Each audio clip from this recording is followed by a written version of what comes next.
UDF അധികാരത്തിലോട്ട് വന്നു കഴിഞ്ഞാൽ അവരാദ്യം ചെയ്യാൻ പോകുന്നത് സ്ത്രീകൾക്ക് സൗജന്യ യാത്ര എന്നുള്ളതായിരുന്നല്ലോ. അതായത് KSRTC ബസ്സുകളിൽ സ്ത്രീകൾക്ക് സൗജന്യ യാത്ര എന്നുള്ള ഒരു പ്രഖ്യാപനത്തോടു കൂടിയാണ് ഇവര് ഡിക്ലറേഷൻ മുതൽ ജനങ്ങളെ ഫേസ് ചെയ്തുകൊണ്ടിരുന്നത്. ഇപ്പൊ ഈ മാസം അധികാരത്തിൽ വന്നു. ഈ മാസം 15-ാം തീയതി മുതൽ സ്ത്രീകൾക്ക് സൗജന്യം, അടുത്ത മാസം ജൂൺ മാസം 15-ാം തീയതി മുതൽ സ്ത്രീകൾക്ക് സൗജന്യമായിട്ട് KSRTC ബസ് യാത്ര ചെയ്യാം എന്നാണ് പറയുന്നത്. അപ്പൊ നമ്മുടെ പുതിയ ഗതാഗത മന്ത്രിക്ക് അത് സാധിക്കുമോ? സാധിക്കാഴികയൊന്നുമില്ല. പുതിയ ഗതാഗത മന്ത്രിയെ കൊണ്ട് അതൊക്കെ നടപ്പിലാക്കാൻ പറ്റും. കാരണം പ്രത്യേകിച്ച് പ്രതിസന്ധികളൊന്നും ഇക്കാര്യത്തിൽ ഉണ്ടാവാൻ സാധ്യതയില്ല. കാരണം തീരുമാനം പ്രഖ്യാപിച്ചാൽ മതി. അതായത് നിങ്ങൾ ഇത് നടപ്പിലാക്കുക, അല്ലെങ്കിൽ KSRTCയിൽ 15-ാം തീയതി മുതൽ സ്ത്രീകൾ ഇനി കയറുന്നവർക്കെല്ലാം സൗജന്യമായി യാത്ര അനുവദിച്ചു കൊടുക്കുക. ഇതിനകത്ത് പാലിക്കേണ്ട കുറച്ച് കാര്യങ്ങൾ, അതിനൊരു നിശ്ചിതമായ കിലോമീറ്റർ എന്ന് പറയുന്നൊരു കണക്ക് വെക്കേണ്ടി വരും. രണ്ടാമത്തെ കാര്യം, അത് ഇപ്പോഴല്ലല്ലോ വയ്ക്കേണ്ടത്. അല്ല, തുടക്കത്തിൽ അങ്ങനെ തന്നെ പറയേണ്ടി വരും. ഇത്ര കിലോമീറ്ററിനുള്ളിലുള്ള യാത്ര പ്രഖ്യാപനം നടത്തുമ്പോൾ പറയണ്ടേ? പ്രഖ്യാപനം നടത്തുമ്പോൾ തന്നെ പറയണം. അതായത് ഇത്ര കിലോമീറ്റർ പരിധി വരെ ഉള്ളവർക്ക് സൗജന്യ ബസ് യാത്ര, സ്ത്രീകൾക്ക് സൗജന്യ യാത്ര അനുവദിക്കും. രണ്ടാമത്തെ കാര്യം, കാറ്റഗറൈസ് ചെയ്യുക. ഓർഡിനറി മുതൽ ഫാസ്റ്റ് പാസഞ്ചർ വരെയുള്ള ബസ്സുകളിലായിരിക്കും ഇത് അനുവദിക്കുക, അല്ലെങ്കിൽ ഓർഡിനറി ബസ്സുകളിൽ മാത്രമായിരിക്കും, സിറ്റി സർവീസുകളിൽ മാത്രമായിരിക്കും എന്നൊക്കെ പറഞ്ഞുകൊണ്ട് ഒരു ക്രൈറ്റീരിയ വെക്കണം. ഈ ഒരു നിബന്ധനകൾ വെക്കാത്ത പക്ഷം ഇവരെ സംബന്ധിച്ചിടത്തോളം പിന്നെ വലിയ ബുദ്ധിമുട്ടായിരിക്കും. കഴിഞ്ഞ ദിവസം ഒരു ചാനലിൽ ഇങ്ങനെ പറയുന്നത് കേട്ടു. ഇപ്പോൾ ഒരാൾ ചോദിച്ചു, ഞങ്ങൾക്ക് ഗുരുവായൂർ പോകണമെന്ന് ആഗ്രഹമുണ്ട്, അപ്പോൾ KSRTC ബസ്സിൽ സൗജന്യ യാത്ര അനുവദിച്ചു കഴിഞ്ഞാൽ ഞങ്ങൾക്ക് പോകാൻ കഴിയുമോ എന്നുള്ളത്. അതിന് ചാനലിന്റെ അവതാരകൻ പറയുന്ന രസകരമായ ഒരു മറുപടി ഉണ്ട്.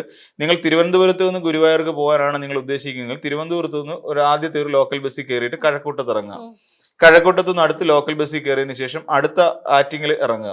എന്നിട്ട് ആറ്റിങ്ങലിൽ നിന്ന് അടുത്ത് ലോക്കൽ ബസ്സിൽ കയറിയിട്ട് പാരിപ്പള്ളിയോ മറ്റോ ഇറങ്ങി നിങ്ങൾ അങ്ങനെ യാത്ര ചെയ്ത് 2 ദിവസം കൊണ്ട് നിങ്ങൾക്ക് ഗുരുവായൂർ എത്തിച്ചേരാൻ പറ്റും എന്ന് വളരെ കൃത്യമായി പറഞ്ഞു കൊടുക്കുന്ന രീതിയുണ്ട്. അപ്പം എന്താണ് KC വേണുഗോപാൽ പറഞ്ഞത്? നിങ്ങൾക്ക് തീർത്ഥയാത്ര വേണോ, പൊക്കോളൂ. നിങ്ങൾക്ക് ഇനി പിന്നെ വിനോദയാത്രയ്ക്ക് പോകണോ, പൊക്കോളൂ, എല്ലാം സൗജന്യമാണ് എന്നാണ് KC പറഞ്ഞത്. പക്ഷെ പ്രാക്ടിക്കലി ബുദ്ധിമുട്ടുണ്ട്. ഇത് പ്രകാരം സംസ്ഥാന സർക്കാർ ഏകദേശം 120 കോടി രൂപയോളം അധികമായി ചെലവാക്കേണ്ടി വരുന്നു. അതായത് സംസ്ഥാനത്തിന്റെ ഫണ്ടിൽ നിന്നും ഈ KSRTC എന്ന് പറയുന്ന ആ ഒരു വിഴുപ്പ് മുന്നോട്ട് കൊണ്ടുപോകുന്നതിന് വേണ്ടിയിട്ട് ചെലവാക്കേണ്ട ഒരു ഗതികേട് സംസ്ഥാന സർക്കാരുണ്ട്. അപ്പൊ ബഡ്ജറ്റിൽ 120 കോടി രൂപയുടെ അധികം ഉണ്ടാകേണ്ടി വരുന്ന ഒരു സാഹചര്യമുണ്ട്. അപ്പം അങ്ങനെയും അത് മാനേജ് ചെയ്തുകൊണ്ട് പോകേണ്ടി വരും. എന്നാൽ നിലവിൽ ഞാൻ CP John, KB Ganesh Kumar എന്ന് പറയുന്ന 2 മന്ത്രിമാരെ നമ്മൾ താരതമ്യം ചെയ്തു കഴിഞ്ഞാൽ ഇതില് CP ജോണിനെ സംബന്ധിച്ചിടത്തോളം KSRTC എന്ന് പറയുന്ന ഒന്നിനെ മുന്നോട്ട് നയിക്കാൻ തക്ക പ്രാപ്തി അദ്ദേഹത്തിന് ഇല്ല എന്നാണ് എൻ്റെ അഭിപ്രായം. പുള്ളി നല്ലൊരു കമ്മ്യൂണിസ്റ്റ് നേതാവാണ്. പുള്ളിയെ സംബന്ധിച്ചിടത്തോളം, CP ജോണിനെ സംബന്ധിച്ചിടത്തോളം അദ്ദേഹത്തിന് ഏറ്റവും ബെസ്റ്റ് ആയിട്ടുള്ള ഒരു വകുപ്പ് എന്ന് ചോദിച്ചു കഴിഞ്ഞാൽ ഞാൻ പറയും അത് വിദ്യാഭ്യാസ വകുപ്പായിരിക്കും. മറ്റൊരു വകുപ്പായിട്ട് ഉന്നത വിദ്യാഭ്യാസ വകുപ്പ് അദ്ദേഹത്തിന് കൃത്യമായി ഹാൻഡിൽ ചെയ്യാൻ പറ്റുന്ന ഒരാൾ തന്നെയാണ്. പിന്നെ കൂടാതെ CP ജോണിനുള്ള മറ്റൊരു ക്വാളിറ്റി, അദ്ദേഹം സഹകരണ വകുപ്പ് അദ്ദേഹത്തിന് ഹാൻഡിൽ ചെയ്യാൻ പറ്റും. മറ്റൊന്ന് സാംസ്കാരിക വകുപ്പും ഹാൻഡിൽ ചെയ്യാൻ പറ്റുന്ന ഒരു മന്ത്രി തന്നെയാണ് ഈ CP ജോൺ, അല്ലെങ്കിൽ ആ മനുഷ്യൻ. അദ്ദേഹത്തിന്റെ ക്വാളിറ്റി ഈ പറയുന്ന 4 വകുപ്പുകൾ വളരെ പുഷ്പം പോലെ അനായാസേന കൈകാര്യം ചെയ്യാൻ ശേഷിയുള്ള ഒരു രാഷ്ട്രീയ നേതാവ് തന്നെയാണ് എന്നുള്ള കാര്യത്തിൽ യാതൊരു തർക്കത്തിനും ഇടയില്ല എന്നുള്ളതാണ്. അപ്പോൾ അങ്ങനെയുള്ള ഒരു മനുഷ്യനെ ഗതാഗത വകുപ്പ് ഏൽപ്പിക്കുമ്പോൾ ഇവിടെ എന്താണെന്നറിയാമോ? ഇപ്പൊ ഗതാഗത വകുപ്പ് KB ഗണേഷ് കുമാർ എന്ന് പറയുന്ന ഒരാൾ കൊണ്ടു കടന്നപ്പോൾ ഉണ്ടായ ഒരു മാറ്റം, അത് ഇന്തൂസിയാസ്റ്റ് ആണ്. എന്ന് വെച്ചാൽ ആ ഒരു വകുപ്പിനോടും വണ്ടിപ്രാന്ത് എന്ന് പറയുന്നൊരു സാധനം ഉണ്ടാവണമല്ലോ, എല്ലാവർക്കും ഉണ്ടാകുന്ന ഒരു സാധനമാണ് ഈ വാഹനങ്ങളോടുള്ള അമിതമായ ക്രൈസ്. ഇതിനെയാണ് ഇപ്പൊ വണ്ടിപ്രാന്ത് എന്ന് പറഞ്ഞ് നിങ്ങൾ പറത്തിക്കൊണ്ടിരിക്കുന്നത്. ആ വണ്ടിപ്രാന്തന്മാരാണ് മുഖ്യമന്ത്രിയോട് ചോദിച്ചു, ഞങ്ങൾക്ക് വണ്ടി ഇത് തരാൻ പറ്റുമോ എന്നുള്ള കാര്യം, വണ്ടി ഞങ്ങൾക്ക് പിന്നെന്താ ആൾട്ടർ ചെയ്തെടുത്തുകൊണ്ട് ഉപയോഗിക്കണം, മോഡിഫൈ ചെയ്യണം എന്ന് ചോദിച്ചത്. അപ്പൊ ഇവിടെ നമ്മൾ കാണേണ്ട ഒരു കാര്യം എന്ന് വെച്ച് കഴിഞ്ഞാൽ, ഇവിടെ KB ഗണേഷ് കുമാറിനെ സംബന്ധിച്ചിടത്തോളം ഗണേഷ് കുമാറിന്റെ വാഹനങ്ങളോട് വലിയ ക്രൈസ് ഉണ്ട്. ഈ ക്രൈസ് അദ്ദേഹം എല്ലാ കാര്യത്തിലും പുലർത്തുകയും ചെയ്യും. അപ്പൊ ഇപ്പം നമ്മൾ നോക്കിക്കോളൂ, വണ്ടി ഉപയോഗിക്കുന്ന ഒരാൾക്ക് അതിന്റെ ലോ കോസ്റ്റ് മെയിൻ്റനൻസ് എങ്ങനെ സാധ്യമാക്കും എന്നതിനെ കുറിച്ച് പുള്ളിക്കൊരു തോട്ടുണ്ടാവും. ഇപ്പൊ നമ്മളൊരു വാഹനം ഉപയോഗിക്കുകയാണെന്നുണ്ടെങ്കിൽ, ഇപ്പൊ ഷോറൂമിൽ കൊണ്ട് സർവീസ് ചെയ്യുന്ന സമയത്ത് പൈസ കൂടുതലാകുകയാണെങ്കിൽ നമ്മൾ എന്ത് ചെയ്യും? ഇതേ സർവീസ് മറ്റൊരിടത്ത് കുറഞ്ഞ തുകയ്ക്ക് കിട്ടാൻ പറ്റുന്ന ഒരു ഇതിലേക്ക് കൊണ്ടുപോകും. അവിടെ ഈ പറയുന്ന നമുക്ക് കിട്ടേണ്ട എല്ലാ കാര്യങ്ങളും നമുക്കവിടെ കിട്ടുകയാണെങ്കിൽ നമ്മൾ അങ്ങോട്ടേ കൊണ്ടുപോകുന്നത്. പിന്നെ ഇപ്പൊ ഏതെങ്കിലും ഒരു ചെറിയ ഷോപ്പായിരിക്കും അത്. അപ്പം ഈ രീതിയിൽ മാനേജ് ചെയ്യാനുള്ള കപ്പാസിറ്റി ഉണ്ടാവണം. ഇപ്പൊ തന്നെ ഉദാഹരണം പറഞ്ഞാൽ, അവിടെ വാഹനത്തിനുണ്ടാകുന്ന ഒരു കേടുപാട് പരിഹരിക്കുന്നതിന് ചെന്നൈയിലേക്ക് ഒരു സാധനത്തിന്റെ ഇത് എടുത്ത് അയച്ചു കൊടുത്ത് അവിടെ പോയി ശരിയാക്കി വരുമ്പോൾ 15,000 രൂപയോളം ചെലവ് വരുന്നുണ്ട്. സോ അത് കേരളത്തിൽ ചെയ്യുവാണെങ്കിൽ ഇതിന്റെ 4-1 പോലും ആവശ്യം വരത്തില്ല.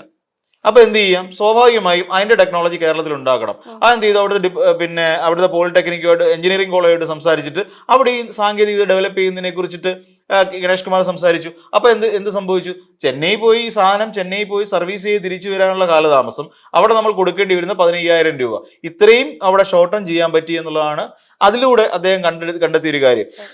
പിന്നെ അതുപോലെ ഈ വാഹനം വെറുതെ ഓടുന്ന വാഹനങ്ങൾ എന്ന് വെച്ചാൽ പിന്നെ ഈ ആള് കയറാതെ ഓടിക്കൊണ്ടിരിക്കുന്ന ഈ സിസ്റ്റം ഇത് ഒഴിവാക്കാൻ വേണ്ടിയിട്ട് അതിന് വേണ്ട മോഡേണൈസേഷൻ ഇതിനകത്ത് കൊണ്ടുവരാനുള്ള ഒരു സാധ്യത, അതും AI ടെക്നോളജി ഉപയോഗിച്ചിട്ട് ചെയ്യുന്ന കാര്യത്തെക്കുറിച്ചും KV ഗണേഷ് കുമാർ ഇതുമായി ബന്ധപ്പെട്ടുള്ള പഠനങ്ങളൊക്കെ നടത്തി. അപ്പോൾ ആ വകുപ്പിനെ എങ്ങനെ കൃത്യമായി കൊണ്ടുപോകാൻ കഴിയും. പിന്നെ അതോടൊപ്പം തന്നെ വാഹനം ഓടിച്ചു നോക്കുക. ഇപ്പൊ പുതിയൊരു ബസ് വന്നു കഴിഞ്ഞാൽ ആദ്യം ഓടിക്കുന്ന മന്ത്രിയാണ്. മന്ത്രി കയറിയിരുന്ന് ഓടിച്ചിട്ട് എന്നിട്ട് ഇതെല്ലാം കണ്ടു കഴിയുമ്പോൾ മന്ത്രിക്ക് മനസ്സിലാവും ഇതിനകത്ത് ഇന്ന സാധനങ്ങൾ വർക്ക് ചെയ്യുന്നുണ്ട്. നമ്മൾ വിചാരിക്കും വെറുതെ പുള്ളി കയറുന്ന ഓടിക്കുകയാണെന്ന്. ഇതിനകത്ത് എന്തെല്ലാം സാധനങ്ങൾ കൃത്യമായി പ്രവർത്തിക്കുന്നുണ്ടെന്നും ആ സാധനത്തിന്റെ ഔട്ട്പുട്ട് എങ്ങനെയാണെന്നും എല്ലാ കാര്യങ്ങളും പുള്ളി മനസ്സിലാക്കി, അല്ലാന്നുണ്ടെങ്കിൽ അതിന്റെ വണ്ടി കൊണ്ടുവരുന്ന ആൾക്ക് അതിന്റെ ഡീലേഴ്സിനോട് അല്ലെങ്കിൽ അതിന്റെ ടെക്നീഷ്യൻസിനോട് കൃത്യമായി കാര്യങ്ങൾ ചോദിച്ച് മനസ്സിലാക്കിയതിനു ശേഷമാണ് പറയുന്നത്. വാഹനങ്ങൾ വഴി കിടക്കുന്ന കുറവായിരുന്നില്ലേ, കൃത്യമായിട്ട് മെയിൻ്റനൻസ് വാഹനങ്ങൾ നടത്തുന്നുണ്ട്. ഈ ടയർ പർച്ചേസ് വാഹനങ്ങളുടെ ഏറ്റവും വലിയ പ്രശ്നമാണ്.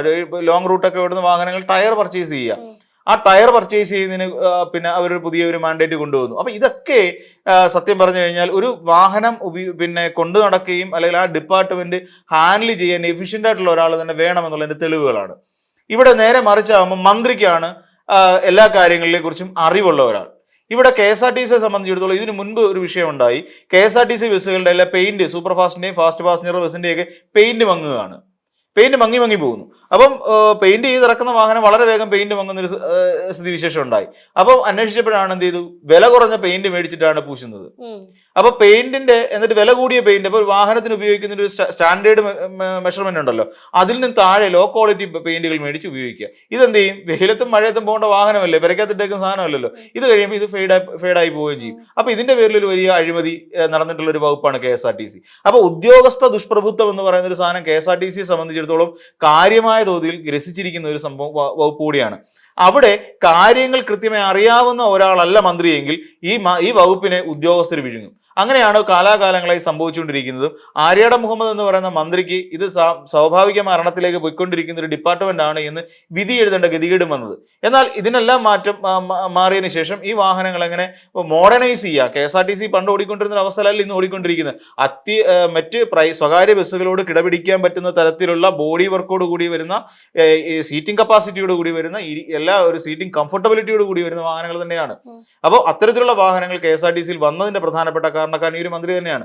അപ്പോൾ ഈ CP ജോണിനെ സംബന്ധിച്ചിടത്തോളം അദ്ദേഹത്തിന് അറിവുള്ള വകുപ്പുകളായിരുന്നു അദ്ദേഹത്തിന് കൊടുക്കുന്നത്. ഇതിപ്പോൾ ഉദ്യോഗസ്ഥർ ഈ മന്ത്രിയെ വിഴുങ്ങാനുള്ള സാധ്യത വളരെ കൂടുതൽ. അപ്പോൾ വളരെ വെല്ലുവിളികൾ നിറഞ്ഞ ഒരു വകുപ്പ് ഏറ്റെടുക്കൽ തന്നെയാണ് CP ജോണിനെ സംബന്ധിച്ചിടത്തോളം എന്നുള്ള കാര്യത്തിൽ യാതൊരു തർക്കവുമില്ല.